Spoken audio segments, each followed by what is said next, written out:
आपका लेकर मैं आकांक्षा हाजिर हूँ। रिश्ता वो है जहाँ पर विश्वास है, रिश्ता वो है जहाँ पर प्रेम है, रिश्ता वो है जहाँ पर एक दूसरे के लिए मर मिटने की गुंजाइश है, और रिश्ता वो है जहाँ पर एक दूसरे के लिए हर वक्त व्यक्ति खड़ा होना चाहता है। लेकिन हम जिस तरह से रिश्ते देख रहे हैं उसका स्वरूप काफी बदला हुआ है।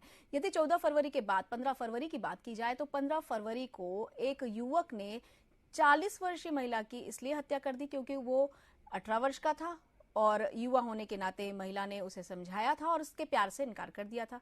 एक तरफा प्यार के चक्कर में उसने महिला की हत्या कर दी। उसके थोड़े और बाद जाते हैं जहां पर लव मैरिज की एक युगल कपल ने, और उसके बाद दोनों ने एक दूसरे को मौत के घाट उतार दिया, ऐसी बात कही जा रही है। हालांकि इसकी गुत्थी अभी तक सुलझी नहीं है क्योंकि जो भी बयान अब तक आए हैं उसमें ये नहीं समझ में आया है कि वास्तव में क्या दोनों ने एक दूसरे पर वार किया, और पुलिस अभी इस मामले को सुलझा ही रही है।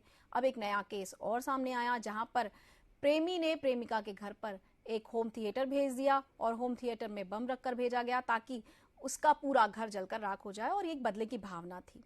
लेकिन ये पूरी चीजें हो क्यों रही है, इसी विषय पर आज हम बात करेंगे। और इस विषय पर बात करने के लिए हमारे साथ समाज सेवी हर्षिला उपस्थित हैं, साथ ही जुड़ रहे हैं सत्यम। और इस पूरे पहलू के जो मानसिक रूप से जो लोग आवेश में आ जाते हैं, क्यों इस तरह की घटना घटित होती है, इस विषय पर जो मनोचिकित्सक की सलाह है इसे हम जानेंगे डॉक्टर सुरभि दुबे से। तो आप तीनों का बहुत बहुत स्वागत। नमस्कार। हर्षिला, सबसे पहला सवाल तो आपसे, क्योंकि आप एक महिला भी हैं, आप इन चीजों को समझती हैं कि जहां पर हम भावनात्मक रूप से बहुत जल्दी किसी से जुड़ जाते हैं, उसके बाद जब इस तरह की घटनाएं घटती हैं तो इस मामले में आपको क्या लगता है किसका दोष होगा? देखिए, दोष की यदि हम बात करें तो सबसे पहले वर्तमान स्थिति को ही देखते हुए बात करें तो जो गैजेट हमारे पास, जो डिवाइस हमारे पास अवेलेबल है, वो बिल्कुल इस तरीके से हो गई है कि बंदर के हाथ में उस तरह। ठीक है।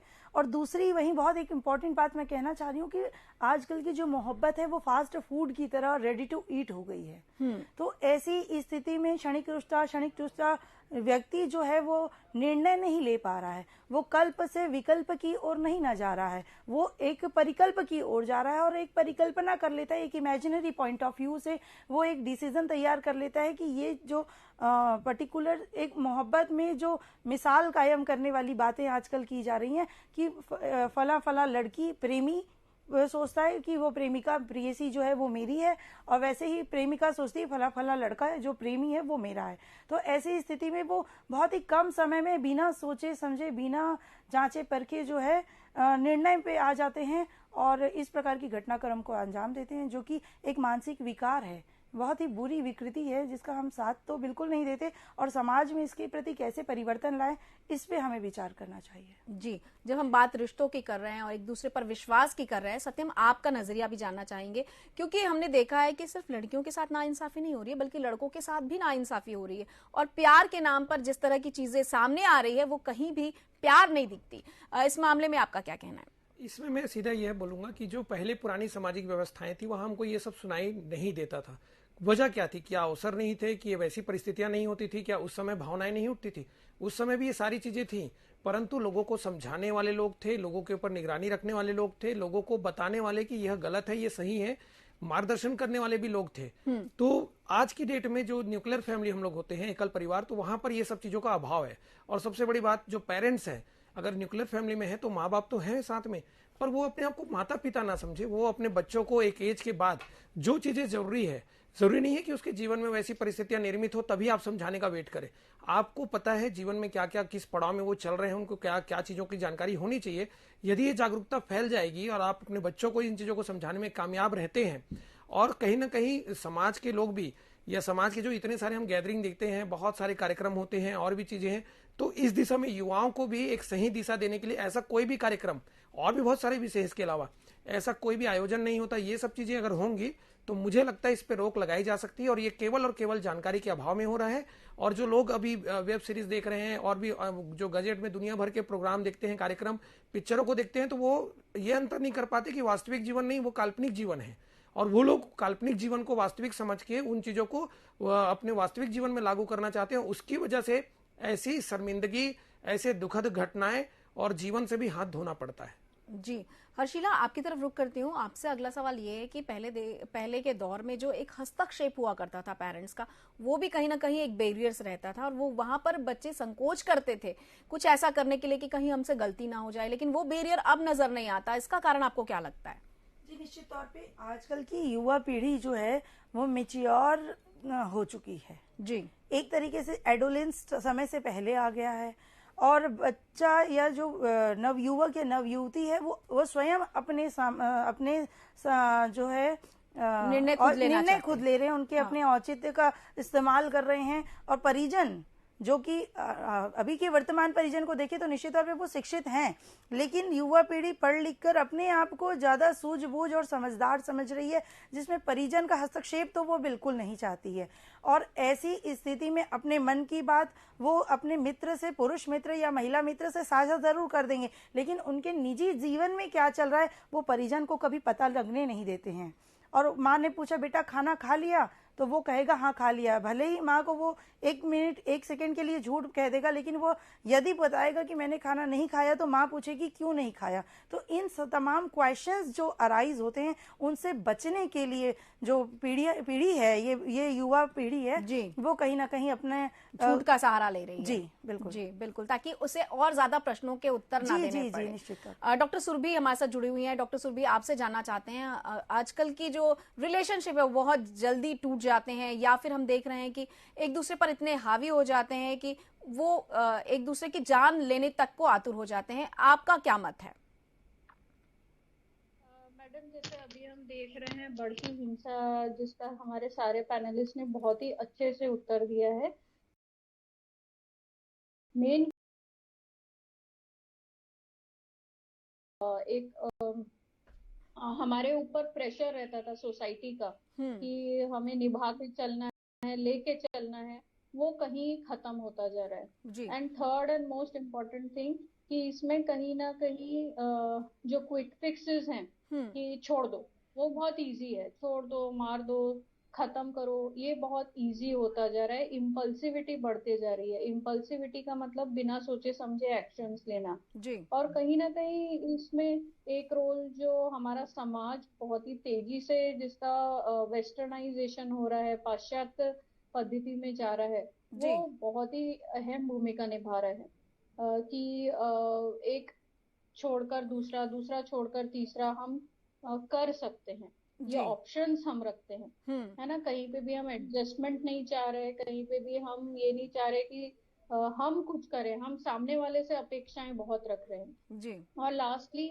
इसमें हम बहुत सारा रोल जो है वो इसको भी देंगे कि सब्सटेंस यूज, जैसे मादक पदार्थों का सेवन, ये बहुत बड़ा कंट्रीब्यूटरी फैक्टर है इस इम्पल्सिव बिहेवियर के लिए।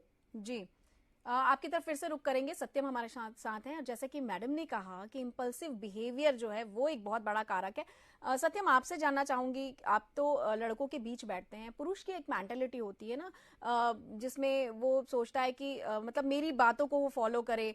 तो क्या आपको लगता है आज की युवा पीढ़ी के साथ भी ऐसा कुछ है? क्या ये वास्तव में एक पुरुष की जो सोच पहले से रही है समाज में कि सामने वाले को मेरे अनुसार चलना पड़ेगा, मेरे अनुसार रहना पड़ेगा, ये एक कारक हो सकता है? बिल्कुल, ये चीजें हैं। दरअसल चाहे वो युवा हो, जो भी पुरुष युवा या स्त्री युवा, उनको ये समझदारी होनी चाहिए कि समझौता करना पड़ता है जीवन में। और वो दरअसल स्वीकार भाव नहीं है। स्वीकार भाव यानी मेरे पास अगर कोई विषम परिस्थिति मेरे सामने में आ रही है तो मैं उसको एक्सेप्ट नहीं करना चाहता, उसको मैं अपने हिसाब से बदलना चाहता हूँ या मैं बदलना चाहती हूँ। इसी वजह से ये सब स्थितियां निर्मित होती हैं। और आज की डेट में जो युवा है उसमें बहुत बड़ा तबका ऐसा भी है जो ये सब चीजें नहीं करता, नशा पत्ती इत्यादि, और बहुत समझदारी से निर्णय लेता है। युवतियों में भी यही हाल है, परंतु बहुत सारे ऐसे युवतियां और युवक हैं जो नशे के गर्त में जा रहे हैं स्कूल कॉलेजों में। दरअसल ये जो है, ये अपने समाज में जो आज की डेट में लोगों के पास समय तो है नहीं, जबकि हम इतने आधुनिक संसाधन हमारे घरों में मौजूद हैं कि माता पिता आराम से अपने बच्चों से बातचीत के लिए जो है समय निकाल सकते हैं, पर ये प्रैक्टिस में नहीं है, ये अभ्यास में नहीं है। दरअसल हमें जब बच्चा हमारा छोटा होना, तब से हमको एक निरंतर एक आदत डालनी चाहिए कि प्रतिदिन हम उनसे आधा घंटा या 1 घंटा कुछ ना कुछ किसी न किसी विषय में बात करेंगे। जब वो एकदम से युवा हो जाता है तो हमको लगता है कि युवा बच्चे से ऐसा कैसे बात करे, तो ऐसा बिल्कुल नहीं है। वो बच्चा युवा हो जाए कितने भी साल का, वो आपका बेटा है, किसी भी उम्र में कुछ भी बातें हम समझा सकते हैं। दूसरा, पेरेंट्स को बहुत कोऑपरेटिव होना चाहिए। यानी बच्चा ये भी डरता है कि मेरे से गलती हो गई, मैं अपने माँ बाप को बताऊंगा तो वो मेरे को ताने मारेंगे या दुनिया भर का कोसेंगे। तो ये जो चीजें हैं, ये माँ बाप को समझना होगा कि जब बच्चा आपके सामने में आके अपनी गलतियों को बताए तो बाकायदा उस गलती का जो भी है समाधान हो सकता है, क्षमा याचना से, या जो भी इसका बुरा से बुरा परिणाम हो, उसमें पेरेंट्स खड़े रहें और उसको सही मार्गदर्शन दें, उनको बचाने का भी प्रयास ना करें, उसको झूठ बोलने की आदत ना डालें। तो केवल ये पेरेंट्स के ऊपर ही पूरा ये जो भी परिस्थितियां हो रही है, मुझे लग रहा है ये संस्कार जिसको हम बोलते हैं, मतलब जो चीजें सीखनी चाहिए परिवार के माध्यम से बच्चों को, उसका टोटल अभाव है। हमको लगता है कि सीबीएसई में पढ़ ले, आईसीएसई में पढ़ ले, वो अच्छे एग्जाम निकाल ले, क्रैक कर ले और कोई पद में आ जाए, तो ये गलत धारणा है। हमको एक अच्छा इंसान और समाज को एक अच्छा व्यक्ति देने के लिए संस्कार बहुत जरूरी है। जी, डॉक्टर सुरभि आपकी तरफ रुख करती हूँ। हमने देखा है कि आजकल लोग बहुत जल्दी शॉर्ट टेम्पर हो जाते हैं और जो क्षणिक आवेश होता है उसमें कहीं ना कहीं वो गलत परिणाम दे जाता है, और क्षणिक आवेश में किया गया कुछ ऐसा किस्सा जिसकी वजह से सामने वाले की जिंदगी खत्म हो जाए, उसके लिए हमारे कानून के प्रावधान भी बहुत ढीले हैं। तो इसमें आपका क्या मत है? मैडम, कानून के प्रावधान ढीले तो नहीं है। इसको हम रजिस्टर कर सकते हैं, हम पुलिस के पास जा सकते हैं। आजकल पुलिस के हेडक्वार्टर्स में भी काउंसलर्स अवेलेबल हैं जो चाहते हैं कि प्रॉब्लम्स वहीं सेटल हो। जैसा हमारे पैनलिस्ट जानते हैं कि महिला पुलिस थाना भी है और उसमें आपके पास महिला काउंसलर्स हैं और पुरुष काउंसलर्स भी हैं। जी मैम, यहाँ पे एक मिनट रोकूंगी आपको। होता ये है कि मान लीजिए दो लोगों के बीच में झड़प हुई, मान लीजिए पति पत्नी में झगड़ा हुआ, वो नशे में था पति, उसने अपनी पत्नी को पीटा, पत्नी ने जाके शिकायत कर दी महिला थाने में, रात भर उसने पति को थाने में बिठा भी लिया, अगले दिन पत्नी खुद चली जाती है उसे छुड़ाने के लिए और वो अपना केस वापस ले लेती है और वापस फिर से उसको उसी का शिकार होना पड़ता है। मैम, आजकल बहुत जागरूक हो गई है पुलिस। ऑफ लेट हम देख रहे हैं कि पुलिस वाले खुद ही अगर उनको लगता है कि ये प्रॉब्लम है तो वो साइकेट्रिस्ट के पास लेकर आते हैं। हमने ये इश्यूज देखे हैं कि पुलिस वाले खुद लेकर आ रहे हैं। कांस्टेबल हैं या जो उनके टीआई हैं वो फोन करते हैं कि मैडम इनको हैंडल करिए, या नियरेस्ट डिस्ट्रिक्ट हॉस्पिटल में, गवर्नमेंट हॉस्पिटल में रेफर करते हैं। पुलिस वाले खुद अपने लिए भी मानसिक जो हेल्थ है, साइकेट्रिक हेल्थ है, मेंटल हेल्थ है, उसकी रिपीटेडली ट्रेनिंग्स कराते हैं, जागरूकता रखते हैं। तो अब जो डिपार्टमेंट है वो धीरे धीरे इन चीजों के लिए सजग होता जा रहा है। हो सकता है ये उतना एक्टिव नहीं है, पर जो हम अभी देख रहे हैं चेंजिंग परिवेश, उसमें ये चीजें हम नोटिस कर रहे हैं। जी, आपकी तरफ फिर से रुक करेंगे और जानेंगे कि क्षणिक आवेश में कैसे खुद को कंट्रोल किया जाए। इसके पहले हर्षिला, आपकी तरफ रुक करती हूँ। हर्षिला, आपसे मैं जानना चाहती हूँ कि वर्तमान परिदृश्य में जिस तरह हम पाश्चात्य की तरफ जा रहे हैं, जैसे कि हमारे दोनों पैनलिस्ट ने कहा कि पाश्चात्य का हावी होना भी कहीं ना कहीं हमारे लिए घातक सिद्ध हो रहा है, तो आपके हिसाब से क्या लगता है कि ये जो पाश्चात्य संस्कृति को हमने अपना लिया है, क्या ये भी एक कारण है इस तरह की वारदात के बढ़ने का? निश्चित तौर पे जहाँ जहाँ जब जब जो है मैं कहना चाहती हूँ कि हमारा जो धर्म है, हमारी जो संस्कृति है, हमारी जो अपनी विचारधारा है, हमारे अपने जो पैरामीटर्स हैं, यदि हम उनको क्रॉस कर रहे थे या कर रहे हैं या करेंगे तो निश्चित तौर पे हम किसी न किसी बड़ी जो दुविधा है, बड़ी किसी न किसी विनाशकारी स्थिति का सामना हमें करना पड़ेगा।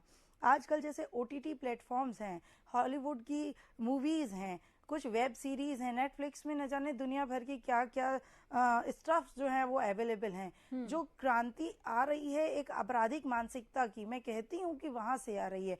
लोग बकायदा इस प्रकार की तमाम चीज़ों को देखते हैं, फॉलो करते हैं और वहाँ से ये निकालते हैं कि मर्डर करने के तरीके क्या क्या हैं। आप गूगल में स्क्रॉल करिए, अपनी वाइफ से बचने के लिए, मतलब उनकी मनोदशा इतनी ज़्यादा जो है विकृति आ चुकी है कि आज की तारीख में अपराधी को न अपराध करने के पहले भय होता है, न अपराध करने के बाद ग्लानि। यदि कानून व्यवस्था की बात करें तो निश्चित तौर पे लचर कानून व्यवस्था एक कारण है। हम देखते हैं कभी कभी अपराध होने के बाद सोशल मीडिया में जो है वो जारी हो जाता है खुद अपराधी के द्वारा, या वीडियो वायरल्स हो जाते हैं, तब जाके पुलिस को पता चलता है। तो बढ़ती हुई अपराध की जो दर है उसको रोकने के लिए कानून व्यवस्था को और ज़्यादा दुरुस्त होना होगा। कहीं ना कहीं कुछ कानूनों में हमें परिवर्तन की भी आवश्यकता, अमेंडमेंट्स की आवश्यकता पड़ रही है। वहाँ काउंसलिंग निश्चित तौर पे, जैसा कि डॉक्टर सुरभि ने कहा, काउंसलिंग एक आवश्यक मार्ग है। और मनोदशा को देखते हुए, मनोविकृति को देखते हुए हम भी जब जाते हैं एज ए काउंसलर, वहाँ काउंसलिंग करते हैं तो देखते हैं कि वो एक क्षणिक, जिस प्रकार से आपने भी कहा कि वो एक पल भर का एक डिसीजन रहता है, उस वक्त उन्हें ना कुछ समझ में आता है, ना वो भावावेश में कुछ समझना चाहते हैं। और सबसे ज्यादा इनको बल मिलता है, इनको जो मनोबल मिलता है वो गलत संगति से आता है। इनकी कुसंगति इनको मनोबल देती है। जी, डॉक्टर सुरभि, आपकी तरफ रुक करते हैं। आप जानना चाहेंगे आपसे कि अगर किसी को क्षणिक आवेश आता है, क्योंकि घर के सदस्य ये जरूर जानते हैं कि उनके घर के किस सदस्य को बहुत छोटी छोटी बात पे गुस्सा आता है, तो यदि किसी का स्वभाव ऐसा है तो क्या पहले से हम एहतियात बरतें, कैसे इस क्षणिक आवेश को रोका जा सकता है? देखिए, इसका 3 स्टेप्स रहता है कि अगर आपको क्षणिक आवेश आ रहा है और आपको लग रहा है कि ये बहुत ज्यादा जा रहा है, तो कुछ वार्निंग साइंस रहती हैं। वार्निंग साइंस जैसे अचानक से आप देखें कि उसकी भाव भंगिमा बदल रही है, या कई बार ऐसा होता है कि पास्ट एपिसोड्स रहते हैं जिसमें चीजें तोड़ देना, फेंक देना, या अपने आप को नुकसान पहुंचाना, या सामने वाले को नुकसान पहुंचाना। कई बार हम जब हिस्ट्री लेते हैं तो पता चलता है कि अपने दीवार पे हाथ मार लिया, या जो हाथ में उसे फेंक दिया। जी, डॉक्टर सुरभि, आपकी आवाज हम तक नहीं पहुंच पा रही है। हाँ, हाँ, कहीं ना कहीं ऐसा होता है कि जो पेशेंट हैं जिनको अतिरिक्त गुस्सा आ जाता है। जी, अभी आ रही है? हाँ जी मैम, बिल्कुल आ रही है। तो अतिरिक्त गुस्सा आता है तो हमें फैमिली मेंबर्स को बताना पड़ता है कि इन वार्निंग साइंस को वो जज करें। जी, और उसके बाद फिर अगर हमें उसे नॉर्मल रखना है। जी जी, हाँ, इन वार्निंग साइंस के अलावा हम इन्हें एंगर मैनेजमेंट टेक्निक सिखा सकते हैं, जिससे पेशेंट खुद कूल ऑफ हो सके, उस सेटिंग से थोड़ा सा अलग हो जाए। जो सेटिंग है जहाँ गुस्सा आ रहा है उससे थोड़ा देर को अपने आप को अलग कर लीजिए, रादर देन हम पेशेंट को पूछते रहें कि क्या हो गया, क्या हो गया, क्यों गुस्सा हो। उसको थोड़ी देर के लिए आप रिलैक्स होने दें। अकेला छोड़ना सही नहीं है, पर रिलैक्स होने दें। जी, और तीसरी मोस्ट इम्पोर्टेंट चीज, अगर आपको कहीं पे भी लग रहा है।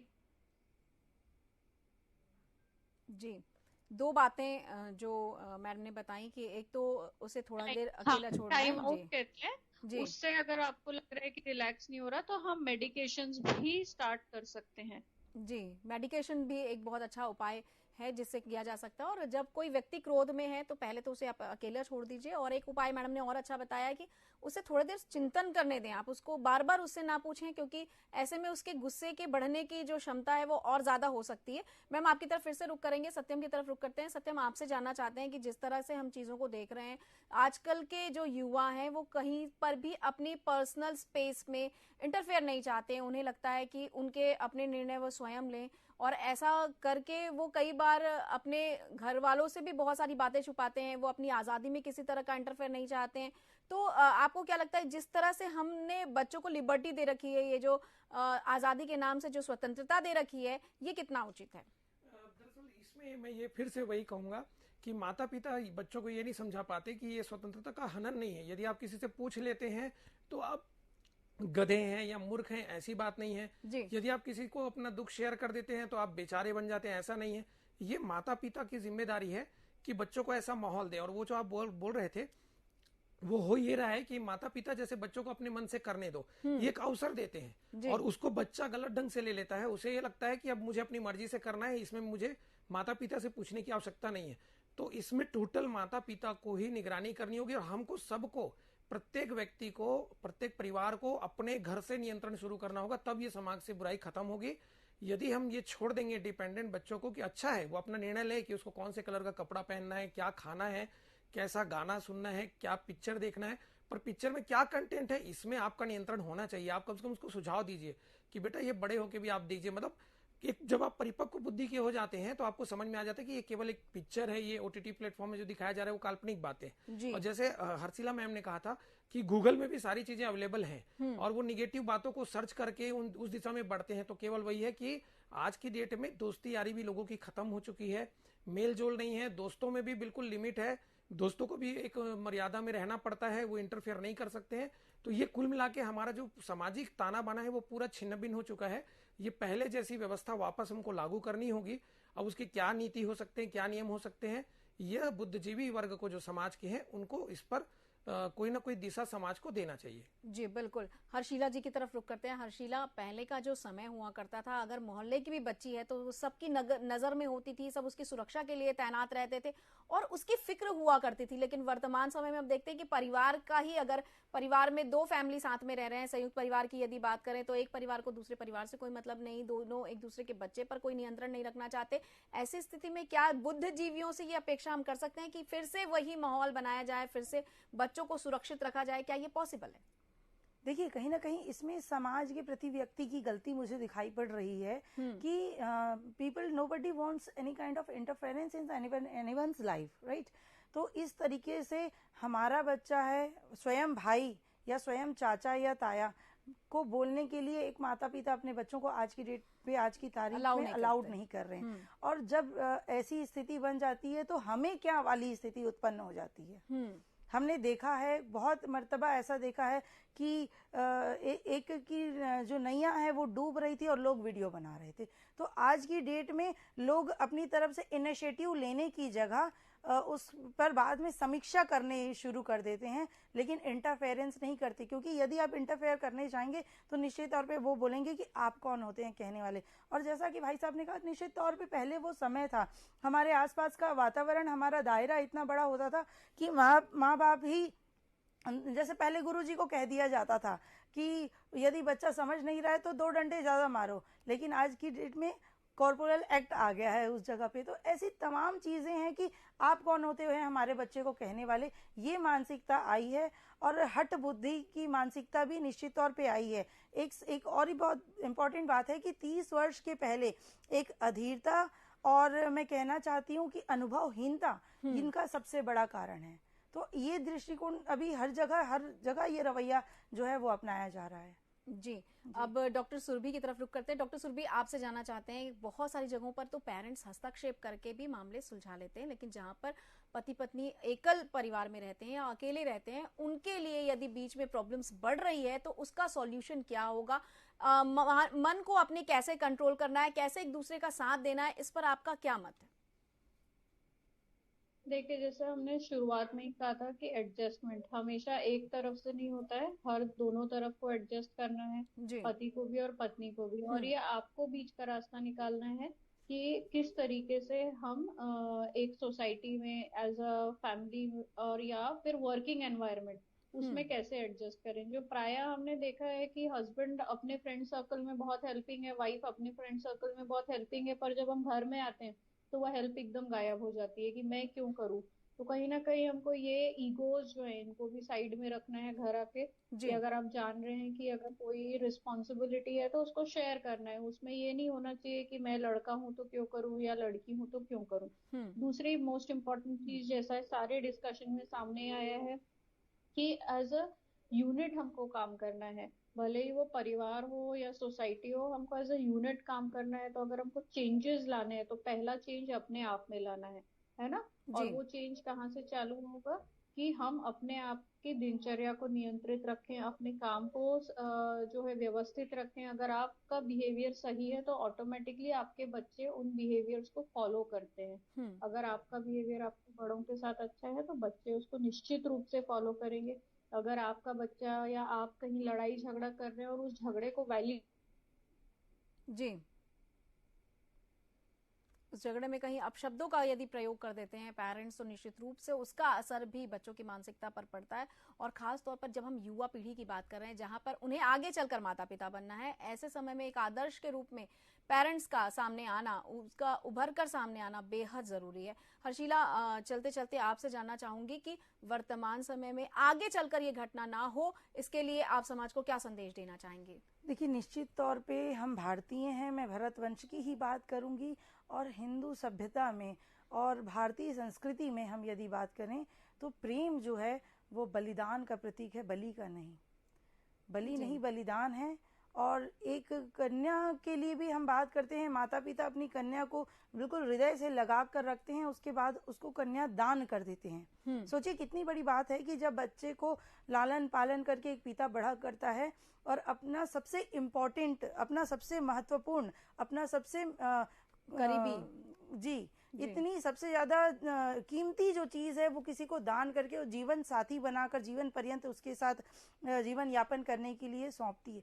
लेकिन उसका जीवन साथी कि इस प्रकार की मानसिकता का हो, या वो स्वयं कन्या अपने पिता के प्रति उतनी डिवोशन नहीं रखती है और उसका कहीं कुछ एक्स्ट्रा मैरिटल अफेयर है, या ऐसी तमाम किसी प्रकार की विकृति है, तो हमें लगता है कि समाज को इस बात को स्वीकार करना पड़ेगा कि भारतीय संस्कृति में जो प्रेम है वो बलि नहीं, बलिदान का ये एक बहुत अभिन्न हिस्सा है। और हमें प्रेम को त्याग और भावना से देखना चाहिए, और तमाम जो भी चीजें चाह रही हैं हमें उसका एक मैं कहना चाहती हूँ एक विकल्प ढूंढना चाहिए। यदि किसी का प्रेमी का प्रेयसी का शादी हो गया है तो इस प्रकार की अपराध को ना सोचते हुए, ना विचार करते हुए हमें अपने जीवन को आगे बढ़ाना चाहिए, ना कि एक जगह पॉश का बटन दबा देना चाहिए। जी, बहुत बहुत धन्यवाद आप तीनों ही मेहमानों का इस महत्वपूर्ण चर्चा में शामिल होने के लिए। प्यार का नाम तो वैसे भी देना ही है, और यदि आपने सच में प्रेम किया है तो किसी से प्यार लेने की बजाय उसे प्यार देने और उसकी खुशी का इजहार करने के लिए आप प्रयास कीजिए। आप कोशिश कीजिए कि जहां रहे वो खुश रहे, ना कि इस तरह के आपराधिक गतिविधियों का हवाला देकर उसमें आगे बढ़िए। हम आशा करते हैं कि आज की चर्चा से आपने बहुत कुछ सीखा होगा। किसी और विषय के साथ होगी आपसे मुलाकात, तब तक कीजिए थोड़ी सी प्रतीक्षा, थोड़ा सा इंतजार। नमस्कार।